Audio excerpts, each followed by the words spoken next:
Erega indirimbo za Sekiro ntabwo zishimana icubahiro.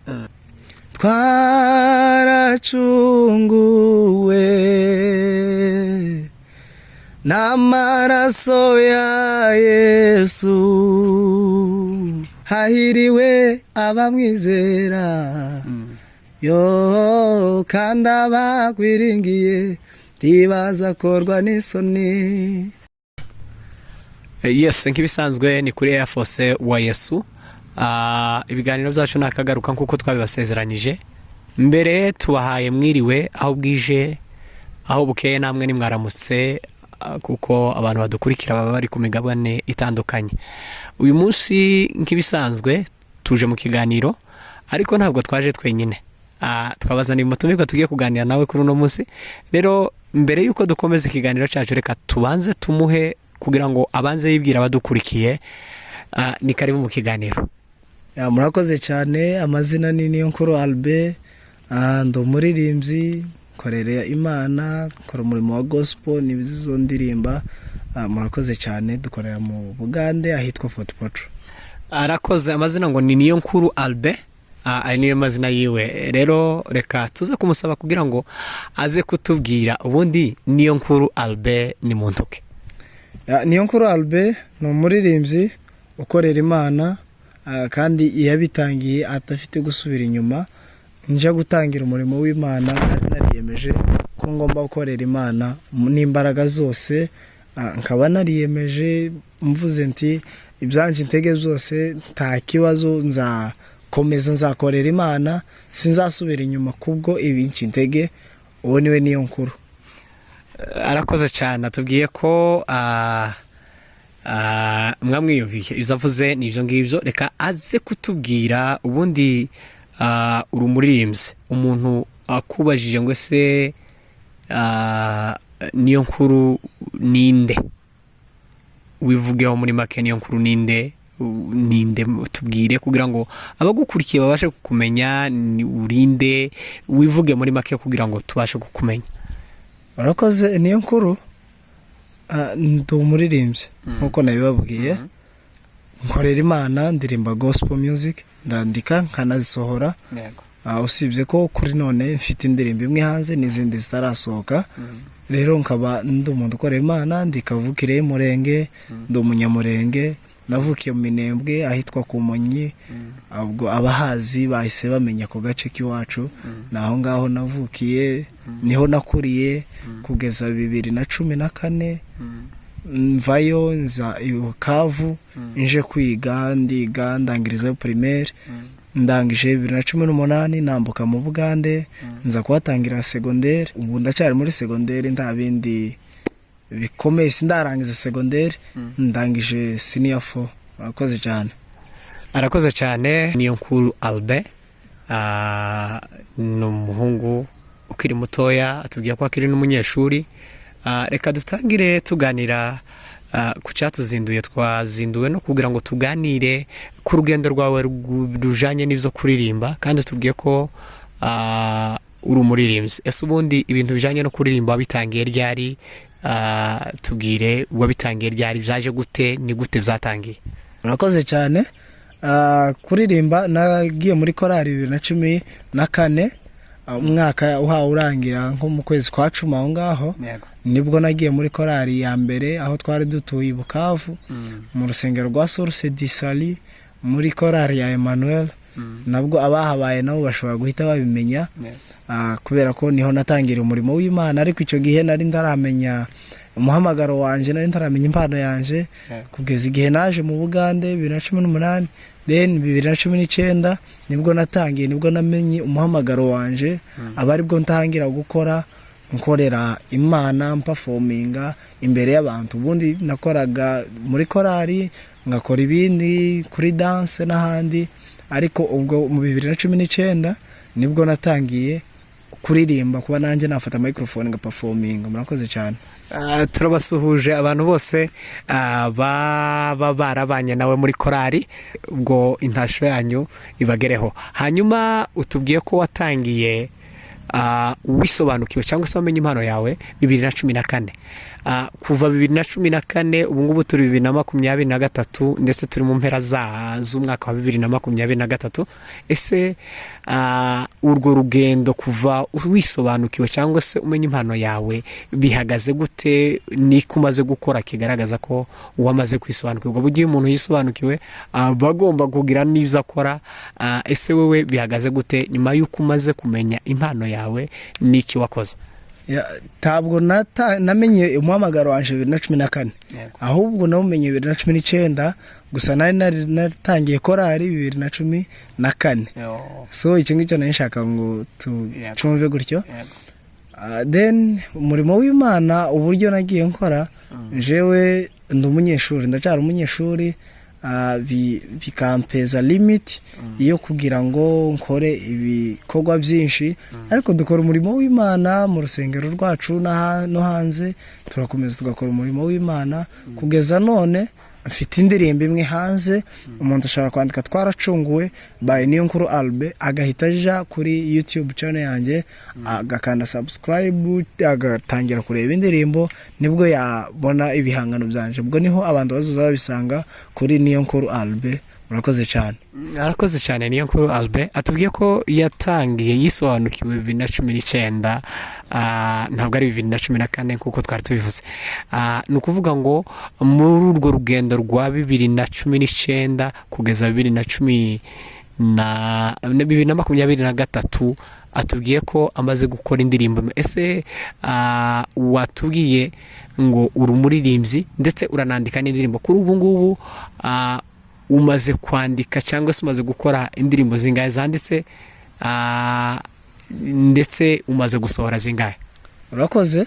Maze kwandika indirimbo 25, gusa imwe n'iri hanze, urumva 24 ziracabitse, zirapfundikiye. Ubwo igihe nikigera, ibihe nibigenda bikunda bicamo neza, tuzagenda tuzisohora nazo mu minsi iri imbere. Murakoze cyane. Ni ukuvuga ngo umuntu ufite indirimbo 25 yamaze gushira hanze, uwo nguwo amaze kugera ku rwego rwiza rukomeye. Ni ukuvuga ngo wowe impamvu wenda bitarakunda cyane nuko utaramazishira hanze, ubundi ni iyihe mpamvu ituma utarashira izo ndirimbo zawe hanze kandi uvuga ko kera wazanditse? Utubwiye ko umaze gushira, ni iyihe mpamvu ituma? N'ubushake bwawe cyangwa hari izindi mbogamizi wenda waba warahuye nazo zituma udashira indirimbo zawe hanze? Urakoze. Icyo ni ikibazo cyiza kumbajije impamvu indirimbo zitaraje hanze kandi koko ari nyinshi. Impamvu ni imbogamizi zibiri. Nkuko nabivuze, ndacari kwiga, ndacari umunyeshuri, nkabura umwanya mwinshi, tuba turi ku ishuri, kandi urabizi ibintu by'indirimbo bitwara igihe kirekire kugira ngo uzagende studio mukore indirimbo audio, mukore video yayo, bitwara igihe kirekire. Iyo ni imbogamizi ya mbere, kuba nkiri ku ishuri nkabura umwanya. Imbogamizi ya kabiri ni imbogamizi y'ubushobozi bukeya. Nta bushobozi mfite bwo kugira ngo mbe nabikora no mu gihe ndi mu kiruhuko, ngo mbe naje gukora za ndirimbo zanjye. Murakoze.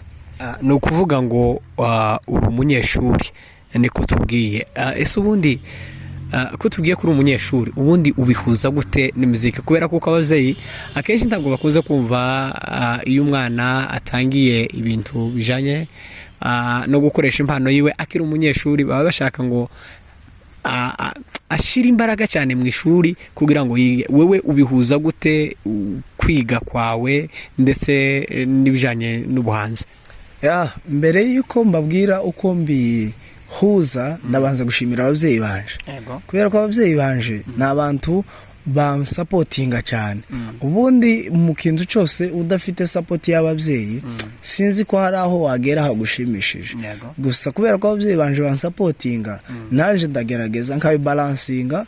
Mu gihe cy'ishuri nkaja ku ishuri nkiga, no mu gihe mba ndi mu rugo nabwo ngakora umurimo w'Imana wo kuririmba, kandi nabo bakanshigikira cyane. Ubwo nje mbihuza mu kubibalansinga. Mu gihe mba ndi ku ishuri mfite business yuko ngiye ku ishuri, kandi no mu gihe mba ndi mu rugo, ubwo nibyo mba ngiye gukora byo kuririmba. Murakoze. Urakoze cyane Niyonkuru Albain. Atubwiye kuko ashigikiwe n'ababyeyi be. Buriya ushigikiwe n'ababyeyi biwe ndabizi ko bizagera kure, kuko iyo utabaye ikirara ngo ababyeyi usange barakubuza wowe ugakora ibyo badashaka, ariko mu gihe bagushigikiye ushobora gutera imbere. Rero reka dushimire n'ababyeyi bawe bagufasha ndetse banagushigikiye. Imana ikomeze ibahe n'ubushobozi bwo kugira ngo bakomeze baguke, bazakugeze kuri byinshi bifatika. Hanyuma watubwiye ko umaze gukora indirimbo imwe, ndetse imbogamizi ari ishuri ndetse n'ubushobozi. Ese ari ishuri ndetse n'ubushobozi, ese nyuma y'uko ubonye ishuri nirangira urabona ufite ubushobozi bwo kuzakora izo ndirimbo, cyangwa hari aho waba utegereje nk'ubushobozi? Nkuko nakubwiye, imbogamizi ni zibiri. Imbogamizi ni yuko narindi senior 4, abantu bazi amashuri yo mu Bugande. Senior 4 ni ishuri ritwara umwanya muremure, uba ugomba kwiga cyane. Gusa nkubu narindi mu kiruhuko, imbogamizi sasa n'ubushobozi. Ubushobozi bukeya nibwo butumye n'ubu nicara, urumva maze nka icyumweru mvuye ku ishuri. Urumva iyo nza kuba mfite ubushobozi bw'amafaranga, mba niyenda naragiye no muri studio nkagira indirimbo naba nararecordinze muri iki cyumweru gishize, kubera ko ni ibintu byanje, ni ibintu nkunda cyane. Zankunda n'igihe ndi muhira sinice nabo mwanya, ari byo mporamo buri gihe.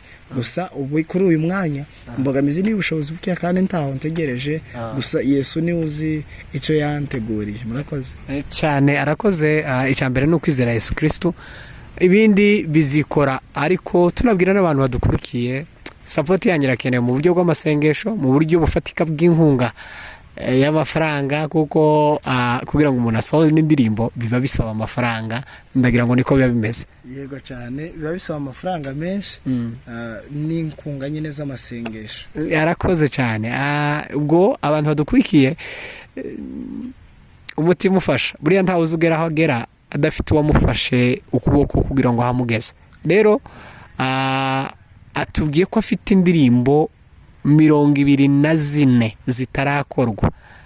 Muri izo 24 uwo mukubitiramo ukamukorera indirimbo imwe cyangwa zibiri cyangwa zitatu, bizaterwa nuko waba wahawe, cyangwa zose ukazimukorera. Nabyo biba byiza, n'umugisha kuri we ndetse ni n'umugisha kuri wowe waba bimukoreye. Rero tukaba tubasaba kugira ngo musapotinge impano z'abana bakiri batoya. Urabona aracyari umwana mutoya, ariko afite impano, kuko buriya biragoye kuvuga ngo ube wabona umuntu ufite impano yo kwandika ndetse anaririmbe, kuko arabishoboye. Reka tuze gukomeza n'ikiganiro cyacu kugira ngo atubwire ubundi Niyonkuru Albain, kuko tubibona uracyari umwana mutoya, ubundi wifuza kugera ku ruhe rwego mu bijanye no kuririmba? Jewe urwego nifuza kugeraho, ndifuza kumenyekanisha Yesu mu ndimi zose. Mu ndimi zose inzi, nkagira ubutumwa nagenda ntanga mu ndirimbo mu ndimi zose nzi, n'izindi ni ukwiga. Kubera ko duhora mu ishuri, ubuzima ni ishuri. Indimi nzi kuri none sizo nzaba nzi mu myaka 2 iri imbere, cyangwa se mu mwaka umwe uri imbere, niyenda hari urundi noba narize.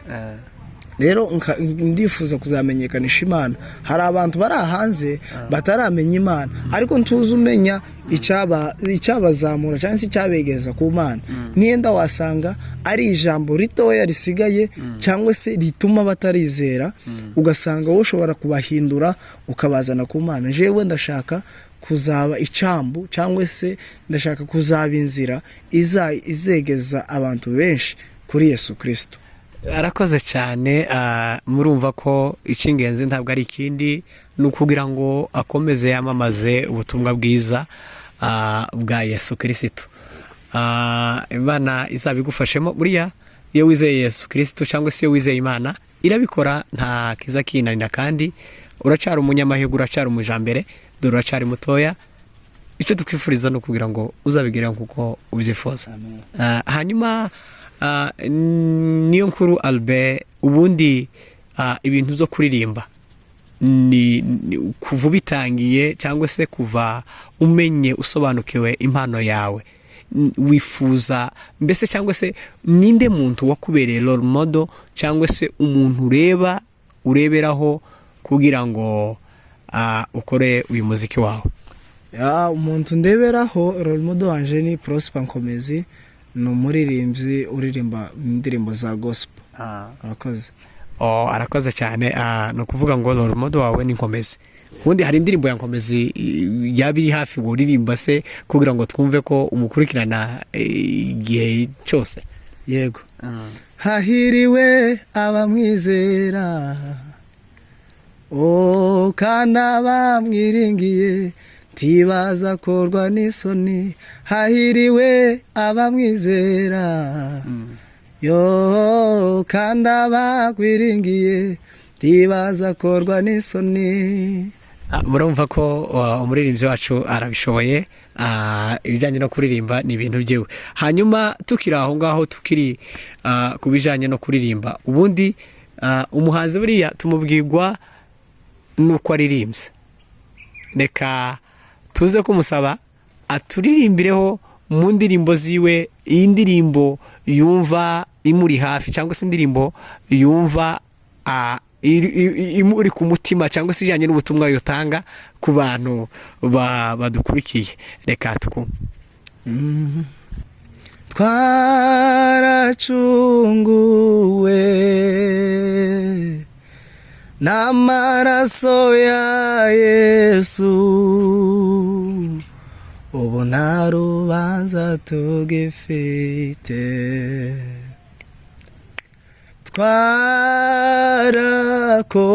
Twarakowe n'amaraso ya Yesu, ubu turabana be.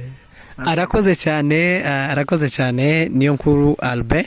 Hanyuma iyo ndirimbo se iyo ngiyo iri muri za 24 zitarasohoka cyangwa iri muzo waba warakoze?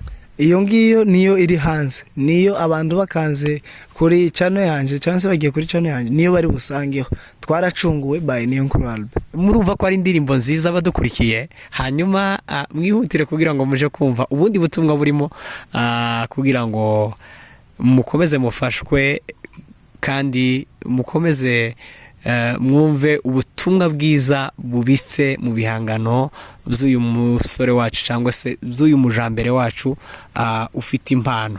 Hanyuma nkuko twakomeje kubabwira, mwumvishe ko afite ikibazo cy'ubushobozi. Icyo tubasaba abadukurikiye umunsi ku munsi ni ukugira ngo musapotinge impano z'abana bari kuzamuka kugira ngo bazakore ibirushaho. Nibo ba Prosper bo mu minsi iri imbere, nibo bahanzi bakomeye bazakiza imitima y'abantu benshi mu minsi iri imbere. Hanyuma tugana ku musozo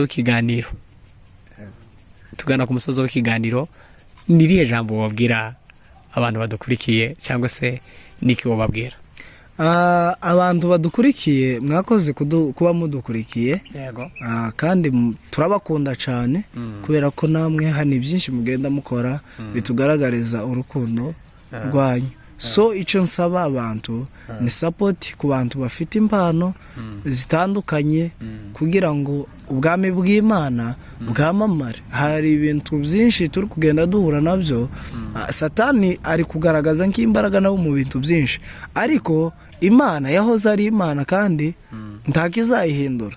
Abamenye Imana bakera nibo bagiye bayigisha abiki gihe. Sinzi muri make Satani tazaganza itorero. Ni twebwe rero, ni jewe nawe dushobora kuzamura itorero kugira ngo Yesu ntazime mu bantu, kugira ngo Yesu akomeze aje hejuru cyangwa se ahabwe icubahiro. Satani tumushire hasi kubera ko yahoze hasi, ariko akeneye nko kwizamura mu bantu. Muri kino gihe urubyiruko rwinshi iyo rugize impano cyangwa se impano yo kuririmba, usanga benshi birukira muri secular kubera kuko arizo zifite amafaranga. Wewe niki cyagushoye cyane cyangwa se cyaguhaye imbaraga zo kugira ngo ube wakora gospel kandi wenda udaharanira inyungu, kuko gospel akenshi tikunze kubamo inyungu nyinshi cyane. Wewe niki cyagusunikiye kuvuga ngo ube wakora gospel? Njyewe icyatumye nkora gospel kuba narahawe impano n'Imana. Yego. Numvise ko ngomba kuyikoresha mu guhesha Imana icubahiro. Imana niyo yampaye impano. Rero nanje ndavuga nti ndageni nayitura, reka nyikorere mu kuririmbira ibyayo. None se ukiraho bishatse kuvuga se ko bariya baririmba secular bo ntabwo ari Imana yabahaye iriya mpano? Bayihawe n'Imana. Rero nicyo nari ndi kukubwira, jewe kuba ndirimba gospel nahawe impano n'Imana, ndikenera kuyikoresha mu guhesha Imana icubahiro. Rega indirimbo za secular ntabwo zihesha Imana icubahiro, kubera yuko hari ibintu baririmba zimwe ugasanga nta message irimo. Hari n'abandi bahanzi ba secular usanga bafite hari izo baririmba, hari n'izo baririmba zirimo inyigisho. Rega nazo hari ibyo zitwigisha, ariko kandi nk'umuntu wa gospel cyangwa se umuntu ukorera Imana ntabwo ari bo bagomba kumubera w'icitegererezo. Rero ni twebwe tugomba kwibera icitegererezo cyabari, ahubwo kugira ngo tubigize kuri Yesu, tubereke ko ari Yesu wabahaye ziriya mpano. Kubera ko abenshi muri bo baje muri secular baba bakurikiye amafaranga akenshi, kandi abenshi batangirira muri gospel ugasanga batojejwe n'amakorari. Yamara gutozwa na korari kujya ari gukura akaba ari bwagenda muri secular kubera yuko akurikiye amafaranga. Ariko njewe ntabwo nkurikiye amafaranga, ahubwo nkurikiye kuzamura Yesu cyangwa se guhesha Yesu icubahiro. Arakoze cyane umuhanzi wacu Niyonkuru Albain. Ayo niyo mazina yiwe, ndetse unagiye gusacinga kuri YouTube niyo mazina akoresha. Icyo tubasaba no kugira ngo mugende mukore subscribe kuri channel zose ya Niyonkuru Albain ndetse no kuri Air Force wa Yesu. Nicyo tubakangurira. Reka tugusabe uvuga ijambo rya nyuma dusoza ikiganiro cyacu. Murakoze cyane. Icyo mbasaba nuko abantu bakora subscribe bakadutera inkunga zitandukanye, ubwo mu buryo bw'amafaranga, mu buryo bw'amasengesho. Abantu bakande subscribe kuri channel yanjye ya Niyonkuru Albain no kuri channel ya Air Force wa Yesu. Murakoze cyane, turabakunda. Hanyuma kuba dukurikiye icyo tubabwira, turaza gushiraho nimero za Niyonkuru Albain. Wakwifuza kugira icyo yamuteraho inkunga, turaza gushiraho nambaze kugira ngo muzavuge. Reka dusoze tubashimira mwebwe abadukurikiye, mwebwe mwese abari ahatandukanye. Icyo tubabwira, ibiganiro byacu nakagaruka, kandi dukomeje gushima ubufatanye bwacu namwe mukomeza gukora subscribe ndetse na share ku biganiro byacu tugenda dukora. Icyo tubifuriza no munsi mwiza, muhirwe n'Imana. Ciao ciao.